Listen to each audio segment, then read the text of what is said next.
യേശു നല്ലവൻ, എനിക്കു യേശു നല്ലവൻ, നല്ല രക്ഷകൻ തൻ നാമം വാഴ്ത്തി പാടും ഞാൻ. യേശു നല്ലവൻ, എനിക്കു യേശു നല്ലവൻ, യേശു നല്ലവൻ, യേശു നല്ലവൻ, യേശു നല്ലവൻ.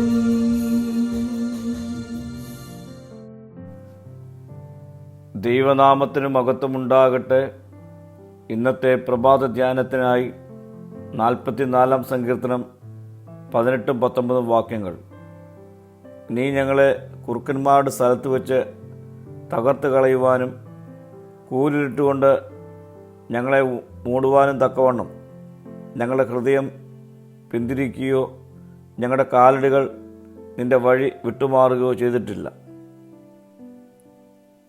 സങ്കീർത്തകൻ ഉറപ്പോടെ പറയുന്നത്, ഞങ്ങളുടെ ഹൃദയം പിന്നോട്ട് തിരിഞ്ഞിട്ടില്ല, ഞങ്ങളുടെ കാലുകൾ നിന്റെ പാത വിട്ടുമാറിയിട്ടില്ല.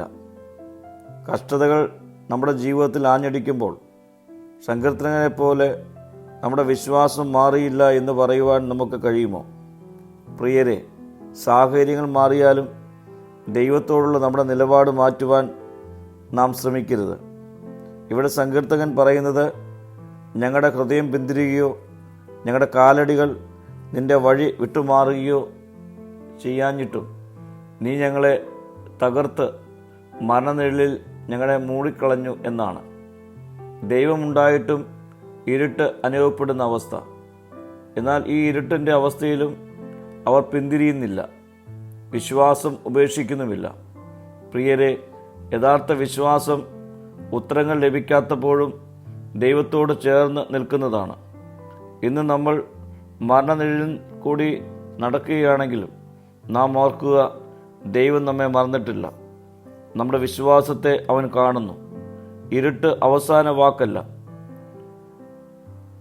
വിശ്വസ്തരായി തുടരുക. ഇരുട്ടിലും ദൈവത്തിൽ ആശ്രയിക്കുക. കരയുന്ന രാത്രി കഴിഞ്ഞ് സന്തോഷമുള്ള പ്രഭാതം നമ്മെ കാത്തിരിക്കുന്നു. പ്രാർത്ഥിക്കാം.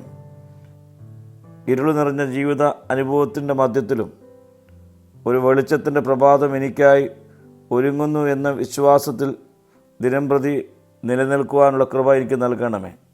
മഹത്വം നീ എടുക്കണം. യേശുവിൻ്റെ നാമത്തിൽ തന്നെ. ആമീൻ.